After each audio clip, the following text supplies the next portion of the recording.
G'day, welcome back to People Purpose Place for our lunchtime chat.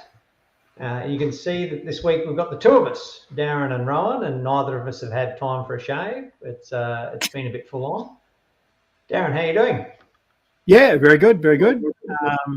And it was good to chat with Linda last week, but it's good to have you back as well, which is good. And hopefully at some stage when Christine feels up to it, we always really love to have her perspective, but obviously she's got lots of stuff going on at the moment. So we'll soldier on in the meantime. Yep. This week we've jumped into episode 44, if our counting is correct. And the topic for this week is social development done well. I, in passing, said to my family, I think on Friday evening, sort of recap on the week, that we've sort of gone past a bit of a milestone in some regards, which seems to be stars and planets aligning, if you like, or the nuts and bolts sort of coming together, that it works both the economic and the financial lens, which everybody is our first default setting, but it also happens to work at a human level, which is pretty damn exciting, I must say. Yeah, 100%. I agree with you that, and I think one of those conversations we went back and backtracked on, I'd spoken to Steve, who we hadn't talked to probably, and he thought maybe it was 2 years ago that we had the last real catch up. Yep. And during that time, we've been off in the wilderness looking at or understanding in the first place that there was so much complexity about this issue that we needed to sort out all of the moving parts, including, how do people get along and, how is these agreement things going to work and all this sort of stuff. That we could only come back and then start to look at the property thing again once we got that sorted. And it's good now that people who are astute in the space can recognize that work and recognize, okay, well, before it had holes all over the place, and the idea that, hey, just whack a granny flat in the backyard is not actually the solution. It's a more layered response to that, and it needs to fit inside a framework that answers a big heap of issues rather than just trying to, as we found out by accident or by learning, is that it's not about accommodation. We're not talking about fixing accommodation here. That isn't the end goal. So yeah, I agree with you. It feels like there's a movement at the moment towards where ultimately we feel like we need to get to. Which is exciting on so many fronts. We might start with our check-in question for today. Given that we've written it only 30 seconds ago, both of us have had no preparation time. But Darren, your response when I say developer, what comes to mind for yourself? Yeah, it's interesting, isn't it? And I think, we've spent some time, waxing lyrical about the heuristics and, the things that automatically jump to our brain that we've been predispositioned to think. And, my instant response is that, I get an image of someone who's making a lot of money by putting together property deals. So they're not the person who actually builds it, but they're generally the person who's in the background, who's trying to pull together the deal. So they're trying to find a way to find a market and all of these things. And I must admit, I'm a bit, now that I think about it, I'm a bit perplexed at whether that I have a positive feel about developers or a negative feel. There's something aspirational about the fact that developers are the people who take these big risks to try and make stuff happen that otherwise would not happen. So there's a part of me that goes, wow, that's great that there's people out there who are taking those risks and doing these great things and making, stuff that, otherwise would have never happened. And then there's a part of me that the shiny shoes and the, people who are taking advantage. And so, yeah, I think the word itself almost comes with a bit of a dual-edged sword. And maybe that's what our conversation today is about. How can we turn that into, really on the positive side? What about you? Like what jumped to mind when we said the word developer? I guess I've had a more limited exposure in my work history. So you've had a more intimate work history, perhaps, having worked closely with developers for a long period of time as a practitioner in particular. So there's probably a difference in your experience to mine, and I've looked at them a bit more simplistically. And thinking about, it's pretty easy if you've got a parcel of land, that's one parcel, and you cut it up into 50 parcels or 100 parcels and sell each of those 100 parcels at retail rates. To my mind, that seems, I know that's overly simplistic, but that is a simplistic view of a property developer. That, this 30-acre block of plantation forest that has gone bankrupt and didn't actually work as a plantation, carbon sink, whatever, and is now being chopped up by someone into 150 house lots. At some level, you say, well, there's no great genius in that. There absolutely is a great genius understanding what I know about humans now in finding all of the pieces that align. And it would appear that at the moment, the conditions for certainly smaller scale developers are perhaps sailing into becoming winds, that the conditions don't say that these developments can proceed, and it looks like lots of them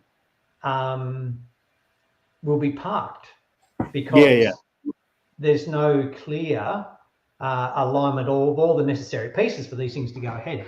So now looking at that, I go, I wouldn't want to be a developer trying to make these things work. Yeah. It's definitely one of those things where I think you need to have an appetite for risk to be a developer, right? So in good times, they're driving flash cars. In challenging times now, they're probably going, holy shit, I got this asset which could potentially become a noose, and now I've invested X, Y, Z time, money, and whatever. How do I navigate through this? So it's definitely, you definitely got to be fairly risk averse, no doubt. So that leads us perhaps to our intent for today, is to say that we actually think there's a huge opportunity, and certainly developers often speak to ESG kind of statements, ethical, social, and good governance statements. And clearly there are people practicing those statements and people just writing them on the corporate head office wall. And we don't need to name those that are putting it on their shareholder statements and collecting the dividends. That will become clear in the fullness of time as self-evident. But where people want to make change, and that's probably developers who are working in their local community. Hey, I'm not a national developer chasing land all over the countryside, but I happen to like my particular community and I want to put deals together and make things happen for my community. And that generally has been business leaders throughout time, whether it be the local car dealer principal or the real estate office or the whomever. They want to see their benefits return to the local community. And my impression is local land developers at a certain scale retain that community drive. So that to me says there's definitely an audience out there who we should be having a conversation with. Yeah, absolutely. And perhaps then the outcome from today is to sketch out, and clearly in a bit under an hour, we're not going to cover all the tin tacks for a how-to YouTube video, but cover the idea perhaps that could lead to social development done well. Yes. And a part of being done well, perhaps we've come to this journey from wanting high performance housing or best practice housing. But part of any good outcome, it has to be economic. The developer still has to make a profit to stay in business, to justify putting in the effort. So nobody's about saying, that any person has to carry that all at their own cost. Yeah. I think the social development done well is bringing all the stakeholders together so that all of us can have the outcomes that we're looking for. And that is a natural outcome of collaborative conversation. Yep. Perhaps not happening often enough in our 100%. space. Yep, absolutely. So all of our conversation has, in People Purpose Place, we have people listed first for a reason. We generally, there's a widespread understanding of things. So politicians and industry and media talk about tangible tin tack things. You know, the house is this, the house is that. It's got 4 bedrooms, it's got 2 bathrooms, it's got a double lock-up garage. We can articulate things quite well. But starting with people first, but still delivering the financial component. What are your takes that we're looking for here, Darren, that might resonate for a social development done well project? Yeah, absolutely. So, I mean, we know that, you know, the current model of housing, you know, densification is essentially the goal of most developers. So if they can take, you know, the large block of land and break it up into 25 lots of other stuff, well, then obviously they're increasing density one way. And a lot of the other developers now in, say, inner city locations, potentially where the developments really aren't working.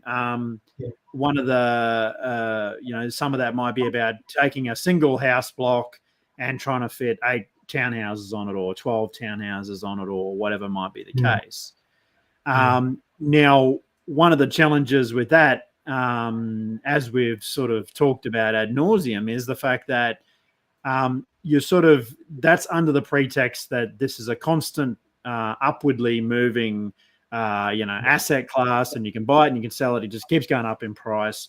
But now there seems to be some constraints to that, like even for that attitude that everything will continue to rise and rise and rise and everything will be fine. You know, the cost of all of the construction has gone up substantially. Wages aren't going anywhere. So the model itself is having some financial duress just from a financial point of view.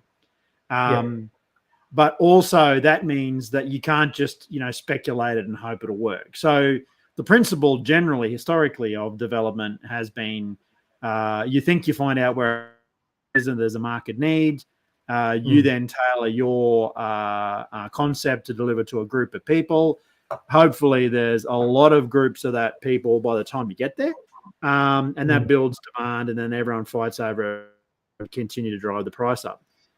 Now, all of that is actually flying in the opposite direction to actually trying to help the people who are involved in it. And that's probably the area that we've most been interested in, is understanding, well, if you just increase density for the sake of increasing density, has that been proven to actually make people happier?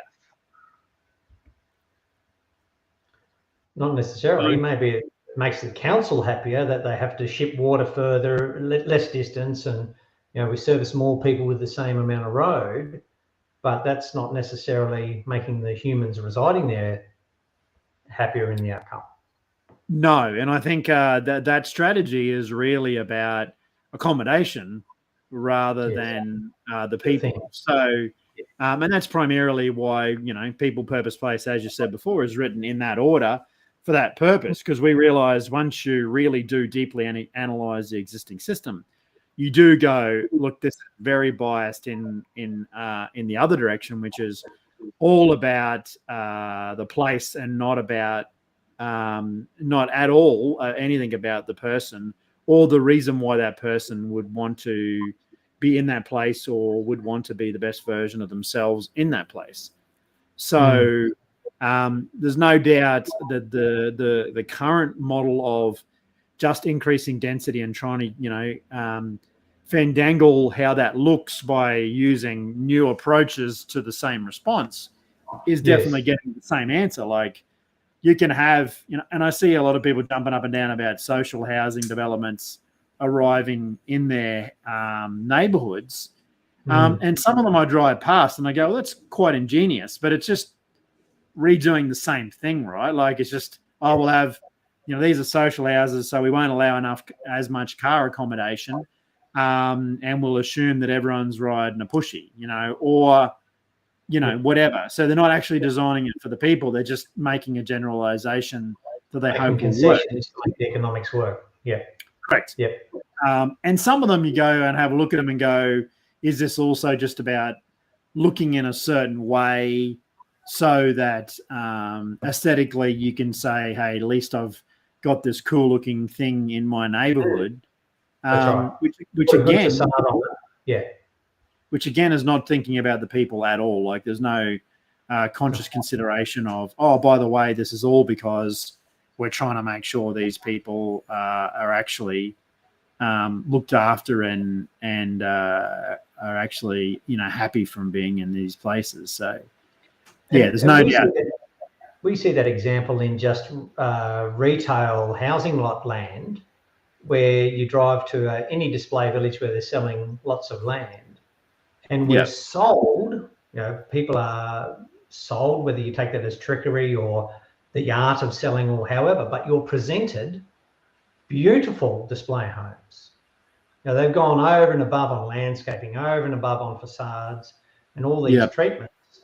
And in actual fact, the delivered product in reality is never the display village. So you drive through the balance of the development and you'll see a suburban house that could be any suburban house anywhere. So that is a bit challenging, and all developers acknowledge that, but they just don't know how to address it. I think that's a very good point, and that's a little bit about where we got to as well with this idea that it's very hard for when you're selling an aspirational product. So you put out there the highest aspirational version, knowing full well that it's extremely hard for anyone to be able to afford that aspirational version. So no one is out there underselling display homes and just, building the bog standard one and saying, there you go. They're all doing a version which is higher than that. And people fall in love with it and go, oh, that's fantastic. And then you go 3 streets behind the display village and they're all just the hipped version on the front because they had to pull something out of it. And it doesn't have any of the landscaping and it doesn't have all these things. And then you hope people catch up. So, and I think that's by the individual nature is a problem, right? So in that you can't do everything yourself. So then when you look at the hierarchy of what people will do, well, I might have to compromise on the front, but I'm not compromising on my kitchen and my bathroom. So when we talk about the other best practice options, they're really right down the hierarchy, will we build it sustainably? Will we build it, with high quality products? Will we do it so it's minimizing water use? It's maybe I've got the kitchen I want and the bathroom I want because they still remain at the top of the selection criteria. I'm just thinking about our strategy that we perhaps have a niche to start that makes perfect economic sense. But when you think about group purchasing, we have the ability to buy more at the wholesale end of pricing rather than the retail end of pricing. And that gives us a significant advantage. So if you had group horsepower to go and buy and said, well, I'm not paying retail, I'm getting a group bulk purchase. So absolutely I should include sustainable water use that isn't excessive. Just because I can use 250,000 litres in Townsville as an example doesn't mean that I should. So, how would I do better practice water management? How would I do low energy so that it is less discretionary cost out of my pocket? If I'm not having to turn on heating and cooling all the time, maybe I'd feel that in the disposable income each week. I think there's multiple components to that as well. And I think one of the challenges with and I think we might have talked about another episode about had been some minor steps in this direction, which was, the Nightingale concept, which sort of might have gone off in another direction for other reasons. But the thing I took initially from that is what happens when the groups of people who are actually interested in the end product come together before the project is actually spade ready, and you are involved in that process. So two things is you're not wasting money on the elements that not everyone wants to feel are important. And the other part of it is, as you said, you can all carry the load. So you go, okay, well, best practice can be achieved if we group purchase. So we can be, it helps the developer because he has less risk. Like he's not speculating this product without a customer. It probably reduces his sales costs because he's not having to have a salesperson go out there and actively try and sell this. The group is already coming to them with that formulated idea. And then because of your group purchasing, as you said, you can then de-risk it, make it more affordable. Then your money can stretch into areas where you can go, by myself, I had no hope of reaching for this high performance goal. But hey, with us working together, we've actually been able to do something more. And in that Nightingale experience, a really tangible, for my mind, a clear, tangible example of that is in customers we talk to, almost universally, everybody says, I would like some ability to do my own gardening, whether it be a herb patch or a few veggies or whatever in particular. But that's an aspirational goal. Yet we almost never achieve that singly. So for whatever reason, I have to go away for a holiday, work, travel, and the veggie patch dies and I can't restart it again, et cetera, it doesn't endure. Whereas the Nightingale had a collection of buyers, and I think the number was about 20. Is that correct in the first project? I think you might be right. Like I think their sweet spot was between 8 and 20 or something like that. So I'm not certain of the number, but someone obviously can correct me. But so they had enough attendance, enough people residing, and I think another agreement was that they couldn't be renters; they had to be owner occupiers of the property. So you start qualifying the type of person in this group buying situation, and so they found they could maintain a common garden area all year round. So they were sharing, hey, I like zucchini, so I'll look after this zucchini patch, and someone else did tomatoes and someone else did herbs. And it was a collective so that it was shared amongst all of them. So that's something that I would love for my individual living, but I'm no chance of being able to achieve that on my own.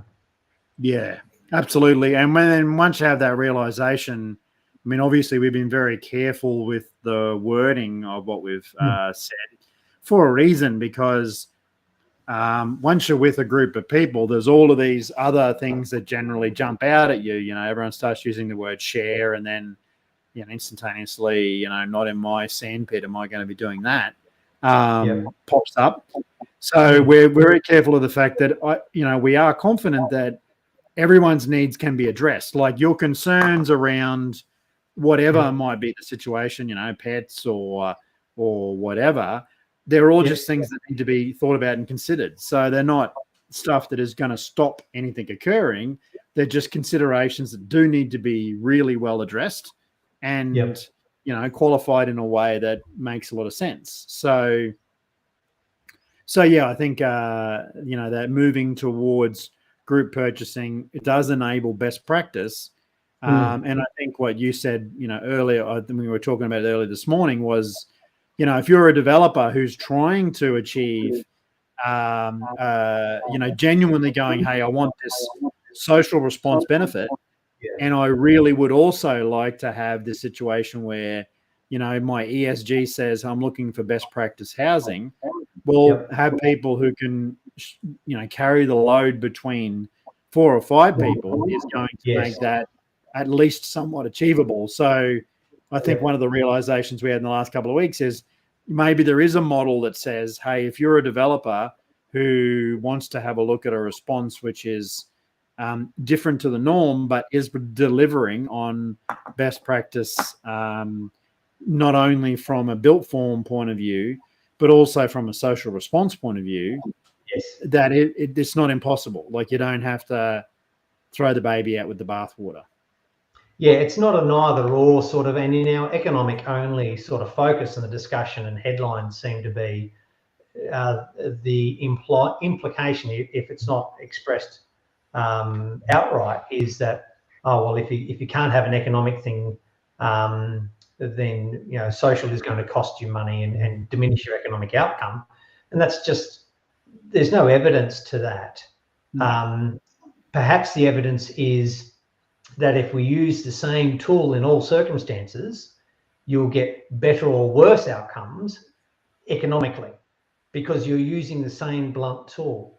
If I'm a carpenter and I go around trying to do artwork with my hammer, I'm going to get some ugly looking artwork because I'm using the wrong damn tool. It doesn't mean that you can't create art and you can't create other things, but we need to have diversity of approaches rather than the same. Yeah, definitely. And so the current system is really not designed to do any of that. And it's really great. You know, you've seen some town planners who are asking questions and some, you know, consultants who are working in that space. And we've certainly, you know, got individual investors who are starting to say, you know, is there a better way to do this? Is there a different way to look at these responses? Yeah. So, there's no doubt that that's part of that story as well. Yep. So do you think, so I guess to name it, we're probably looking for an example or more examples. So we've got our Gin Road project underway, which is awesome. And it sounds like we're progressing with another healthy home project that also could be really rewarding. We're probably looking for a combination of a local council areas, because some absolutely are quite obstructionist in our experience, which is often a fear or a you know, we've always done it this way kind of mentality. So it's not to say that they won't eventually see the positives, but we don't need to overcome that as there's enough work for us to not have to worry about trying to overcome that mindset. They can come along when they're ready. So a council area that's not obstructionist and a developer that has a drive for social development done well. Do you think that set of circumstances could exist? Yeah, definitely. And I think, you know, separating those two bits out to have a look at them, you would say that, you know, councils definitely have a role in facilitating this. And some of it, I think they would all acknowledge on some level that the planning schemes have never really enabled them to adjust as rapidly as they'd like to. And that's, you know, even the planners inside councils we've spoken to over the years all talk about this issue of, wow, you know, by the time we develop, or, you know, we know what the people are wanting because we, you know, spend so much time, you know, polling and asking questions and doing surveys and all this sort of stuff. But quite often the plan doesn't, you know, the planning schemes don't keep up with it. So they've got both the response to try and find ways to enable alternative housing to arrive inside the town plan, excuse me, and potentially find a way that can actually happen. So they have a role in facilitation, and then they have a role ultimately in bringing the whole population along. So there's no doubt, you know, they're going to have this compliance bundle, but then they're also going to have, you know, people potentially saying, hey, I don't want one of these, or I don't want that, or how do I deal with the conflict of neighborhoods and all of those sorts of things, where their secondary role is about how do they make sure that the population can find a space that they can come along. And we're absolutely talking about a best practice response, which necessarily and absolutely must include compliance with the town plan, right? Yeah. So we're not asking for councils to make exceptions to the rule or change, or look the other way, or any of that sort of nonsense. And we've seen far too many examples of a sniff of a good idea being taken to the extreme. A recent example I saw was what was the phrase? They used the word cohabitation. Yeah. And the photos on the social media was a room divided into a bit like those Japanese sleeping pods, bunks on top of bunks. So you'd climb up into this bunk, and there were 8 of them on the end of a garage space, single bed, single person, $400 a week. And you go, that's just taking advantage. And I don't know the rest of the context, but potentially that's a garage in a residential house in Sydney. And you go, that's just absolutely taking advantage of something that was intended as a good idea, but we've now just got to milk it for all it's worth. And that's absolutely not best practice and not what we're talking about.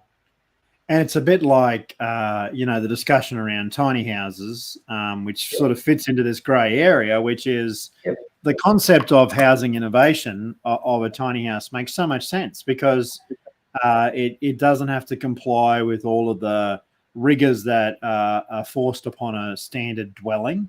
But on the flip side, it still needs to have some levels of compliance. So the reason why they're falling through the cracks at the moment is because they don't really fit into anything. And doing that makes them an easy target for a next door neighbor who gets their nose out of joint to then go, okay, well, I'm going to give this person some hurry-curry, and I'll ring the council and start whinging about this the tiny houses in their backyard. So this is where the council have a dual edge role, which is leading the curve of enabling best practice to occur, but also then bringing their local constituents along so that they. And I think that constituent bit is really about moving people from the not in my backyard to the, and people are saying, yes, in my backyard, but I think you might have mentioned this last time we talked, is it a begrudging yes or is it a proactive yes? Heck yes, rather than yes. And I think that's a big distinction because, good, I'm sure good consultants can bring along with the collaboration method to say, yes, well, we're looking to increase density in your area. And it's either this or we'll just jam it through anyway. Do you want to go with yes in my backyard?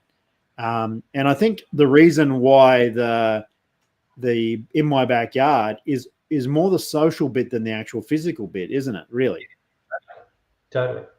We want to feel heard. We want to feel that we've had some input or influence, or that it's not unjust in our eyes. So that's an understandable human response, and council absolutely should be at the centre of that community consultation and conversation. As we've seen in many examples, governments probably aren't the place to go to do the operational part of housing. We've seen plenty of examples where that hasn't gone spectacularly well. I don't think we could point to an example where, by any metric, that industry aren't copying any government programs because they're commercially successful. Industry is staying well away from that and saying the government can carry that burden on their own, and we all seem to have an opinion that it shouldn't be done like that.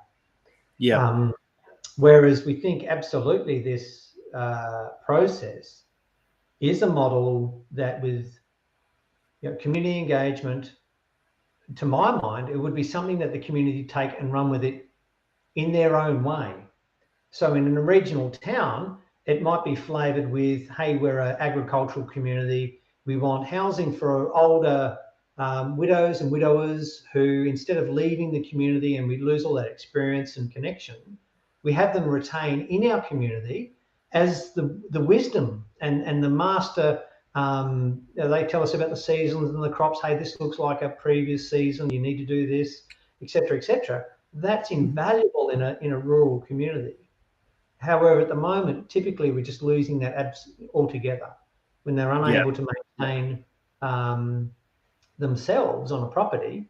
They go to the nearest care facility, which is a sea change or a tree change hundreds of kilometres away, which is probably catastrophic for their individual community connection. And it's absolutely a loss for the wider community with that wisdom and experience. Absolutely. Absolutely. And I think that also means that because of the fact we are looking at quite unique solutions, I think, the developer does need to consider the fact that the way these models are working is not the way they might have always worked. So the whole idea of, hey, here's the price, you pay it, you put down a deposit, you go to the bank. There's certainly going to need to be different approaches because, the buyer might not always look like that, so there's various models of ownership which need to be considered. And we've heard a few of them out there with, now they're promoting developers to build to rent without really thinking about the social response. But what about, and we've heard it bandied around a little bit, but, what about rent to buy? Yep. Should developers be considering those as options, or even long-term rents? So you're going to have a lot more stable environment than there if you say, look, here's a 5-year rent or here's a 10-year rent. How does that actively change, the demographics, knowing that these people are here to stay or their intention is to stay.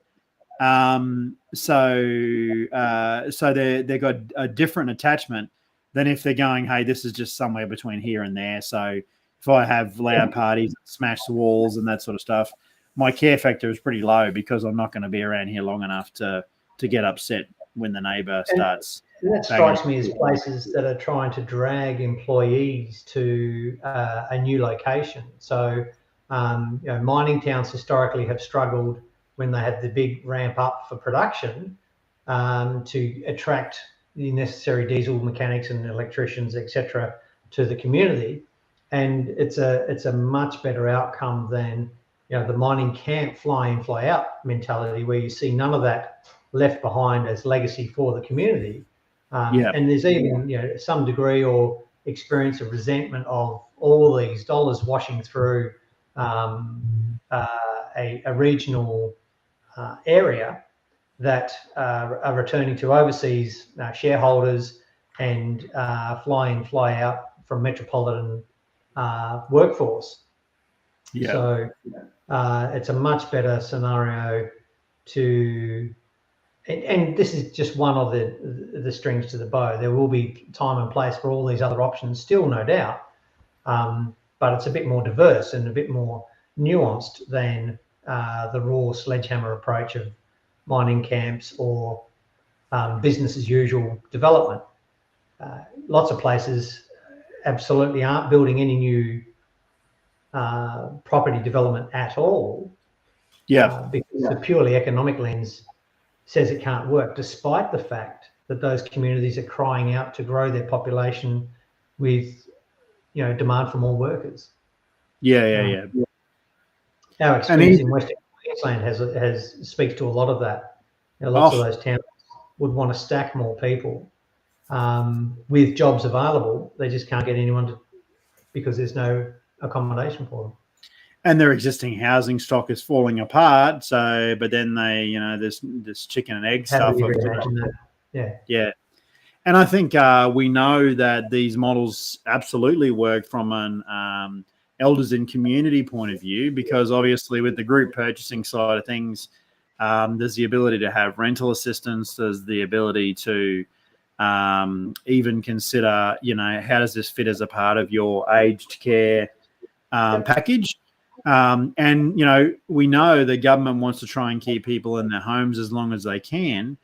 But if you have a purpose-built, purpose-designed, best practice version, then that's going to enable that to occur at a lot higher level than, you know, just saying, here, you all need to cram into here. So certainly the aged care models make a lot of sense. And we also know that the developers themselves, to some extent, they've already got a sunk cost in a lot of instances in regards to a block of land that have already built or you know, purchased and, you know, paid all these, you know, different charges and fees on. So to some extent, taken the next step of actually being almost operating as the bank, you know, so is something that should be considered, because ultimately, if they've already got the asset and they're going to go to the person and say, hey, by the way, you know, I can essentially give you a loan to help you move to that next stage of being able to own this at some point in time through whatever mechanism might be the case, whether that's rent to buy or whatever might be the case, deferred payments or whatever.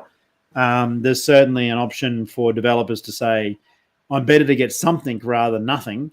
That's right. And I know Project City fellow doing nothing with just the overheads of upkeep of a vacant block is certainly not preferable given our national housing situation, that we desperately want something to change. We want as many shoulders to the wheel as we can find. And if developers can engage and do their part, which is all we're asking of anybody, we just want people to chip in where they can. So, and that's I don't think that's unreasonable at all. No, absolutely, and I think that almost comes to our last question. That we've talked a lot about the mechanics and what developers would get out of it and all those sorts of things. But I think for the investor / developer who also goes, I whack a lot of these things out. I really like it when there is a genuine social benefit to what they're delivering on. And that's not just about, social as in social housing, but as in what our society looks like. What do you think intentional households can deliver to our society? And that's the belief of where this outcome can go is what gets me out of bed on a daily basis to do the things I do. It has such a positive, given the amount of angst in our community generally about housing. So whether you have a rental to pay or a mortgage to pay, everyone's feeling the pressure of that at the moment. Statistically, I think it's more than half of our households in the country are stressed by that, have some level of stress. So if we can reduce that, we can have better fathers, better sons, better families, better relations in those households and the wider community around us, which is an enormous human upside. And then to say the upside of these group purchasing intentional homes could be solutions that we've not seen and can't imagine. But think about a DV victim who is returning to their place of residence, feeling they have no alternative, yet in a community that says, here is an alternative in your neighborhood, and here's how that mechanism works. You can have long-term secure roof over your head. You can have a long-term rent, a 5-year or 10-year lease for that stability, or rent to buy, or stage progression. So you have the immediate relief and then evolve into a longer-term solution. To my mind, that sounds like a succession, an evolution that we should all be working towards, to take the current circumstance to reduce that for DV as an example, And then if you wanted to think in community where it's has got a strong connection with country, and we think about our elders who when they're into their sunset years often get shipped out to care facilities, and they're lost to their community and disconnected from country, which in some cultures is an enormous tragedy. To reduce that would be a huge uptick. We now have the youth still being able to connect with our elders on country, in community. It sounds like a much better outcome, and that gives me goosebumps and gets me excited about where this can go, without needing to be Hail Mary, enormous scale or complexity. Yeah. That for me, that it is an individual household, single intentional household at a time, is just beautiful.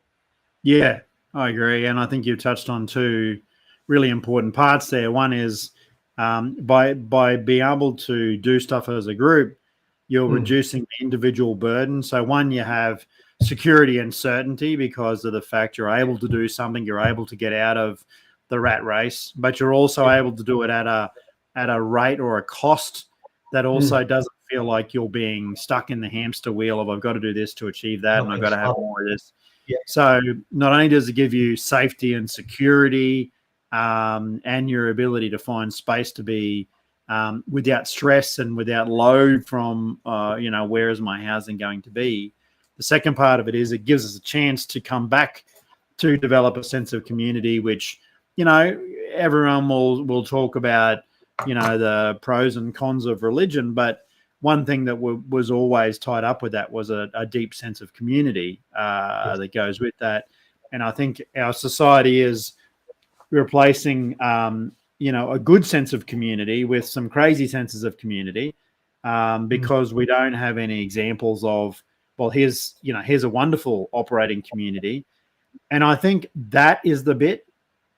Yeah. Like, I think the costs and stuff that, they're important, and then getting the stress off you. But that's the bit that moves these projects from not in my backyard past yes in my backyard to heck yes in my backyard, is because I can just see a good, well-operating, considerate group of people being in your neighborhood, wanting to enrich your local community and wanting to be part of creating a greater social fabric in your area. You'll just be going, how do I get more? And that's when councils should be going, hey, yes, this is actually, we understand our reservations in other areas, but this is absolutely something that is important for our society moving forward. And by way of demonstration, we can all imagine a one-on-one conversation with someone who is in distress. They've had a car accident, a loved one's passing, they've had, been put off at work, all these major traumas in someone's life. And we all have the memory, the experience of that being, for that person, really challenging and difficult to make long-term, considered, sensible opinions in their best interest.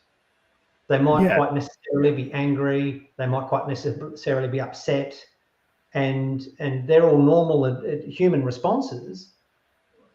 But you're not thinking at your best. You're not considering your highest purpose and making the best response at this point in time. You're feeling hurt. You're feeling stressed. You're feeling that fight flight response. So quite naturally, you're not doing your best thinking. You're doing some emergency thinking. Then you have the same one-on-one conversation with someone who is financially stable, long-term housing, good job, happy in themselves and contented with their life. surprisingly enough, they can have those longer term discussions about their best self. I'm stepping back from work to do 4 days a week because I can do this voluntary work, which is my calling or whatever. You can understand how people can make that decision when their background isn't distressed. Yeah. And that is chalk and cheese in, they're a better person to be around. You feel more comfortable around them. They're a better example for everyone that they interact with because they're not in this trauma state. Yeah, 100%. They're in a position to be more socially engaged and to be able to work through that rather than going, I'm in survival mode, so I'm going to do whatever I need to do to survive. And that, there's so much of that at so many levels in our society that we don't even now notice it as much. There's so much that everyone's in this rush, go attitude towards stuff that not even everyone's aware of the pressure and stress they're under. Yeah, and I think one of the indicators that I have found interesting, and it's probably a post-COVID that I've seen it, so it's the last few years, but the proliferation of retail environments where you walk into a space and they have printed on a placard somewhere, treat our staff with respect, and we will do the same with you kind of language, which at some stage in my life, that was just a basic human courtesy and decency. And it didn't need to be articulated on a placard, and we didn't need to, if I gave lip to my teacher, I probably got sent to the headmaster's office. So I treat my teacher with respect and courtesy. But now we need to articulate that in a placard, which perhaps is, like you say, that underlying stress level has just got to this higher point. Yeah, and it says it's prevalent enough that you have to put up a sign. Like, it's not like one person's done it. No. Which shows, which says then, yes, we understand you're under stress and we understand, but there's no reason why you have to take that out on other people. But it is absolutely human nature that is the case. So, you add another pressure, like, that's COVID pressure and all of the reality check of, things weren't the way they are. That also flows into every other stress in our life, including what we know to be the truth is that a lot of people are stressed about, where they're going to live and how they're going to live. Yeah. So to ask that person to be a, really great high operating human and whatever, when they're in that level of turmoil, it's not going to happen, right? Challenging. Yeah. Difficult to achieve for the very, very best of us. I'm sure, let alone someone who's, just backed over the cat on their way to get milk from the local store. People are walking around with all sorts of trauma on a daily basis. Absolutely. So I think there is a space, absolutely. In summary, thank you for the conversation today, Darren. It's been always a good chat. People Purpose Place tends to bring out some really good topics. And stay tuned for developers putting their hand up for this kind of opportunity. Naturally, they'll know their ability to get on with their local council, and let's look forward to some really great partnerships delivering this in some more locations. Absolutely. And yes, thank you very much for your time, and we'll catch up next week on some other cool topics. Awesome. Cheers, Darren. Hopefully, Thanks, Christine will be with us next week. Namaste. Yes.